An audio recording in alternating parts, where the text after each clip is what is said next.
حضرت گرامی اطاعت دا معنی ہوندا ہے کسی دی فرما برداری کرنا، کسی دی پیروی کرنا، کسی دے حکم دے سامنے جھک جانا۔ ہن اللہ فرما رہے ہیں کہ میری اطاعت کرو۔ اللہ نہ تے نماز پڑھ دے، نہ روزہ رکھ دے، نہ حج کر رہے، زکات کا حکم دے دیتا ہے، پر آپ اللہ زکات ادا نہیں کرتا۔ تے رب فرما رہے ہیں کہ میری اطاعت کرو۔ حالانکہ اللہ انسان بنانا ہے، تخلیق کائنات پیدا کی تھی، ساری کائنات بنائی۔ اطاعت ایویں نہ کہ جو اللہ کرے اسی بھی وہی کریے، مگر اللہ نے دسیا میں نماز، روزہ، حج، زکات، عمل صالح انہاں دا میں حکم تے دینا، پر میں خود خدا ادا نہیں کرتا، میں آپ اللہ ادا نہیں کرتا۔ اور اللہ تخلیق کائنات پیدا کی تھی، ساری کائنات بنائی۔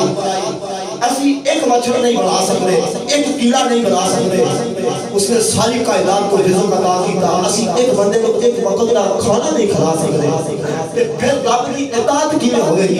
پروردگار نے فرمایا من یطع اللہ ورسولہ فقد اطاع اللہ۔ فرمایا جب تو کملی والے کی اطاعت کر رہے، سمجھ میں خدا کی اطاعت بھی سبحان اللہ۔ جب تو کملی والے مصطفیٰ کی اطاعت کرے تو سمجھ میں خدا کی اطاعت بھی۔ حضرت گرامی اور قرآن مجید کے اندر اللہ کریم نے ارشاد فرمایا واقیم الصلاۃ، نماز قائم کر، نماز ادا کر۔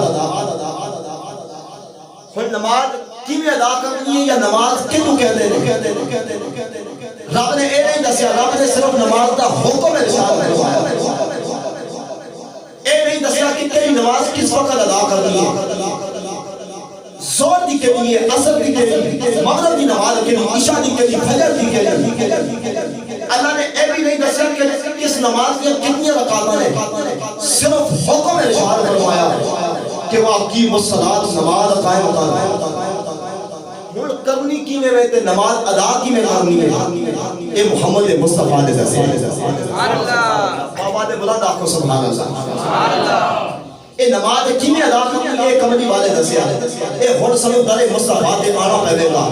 حضرات گرامی اور قرآن اور شریعت مصطفیٰ تے اس ویلے تک بندہ داخل نہیں ہو سکتا، اس ویلے تک پورا نہیں ہو سکتا جب تک رسول اللہ صلی اللہ علیہ وسلم کی پیروی نہ کرے۔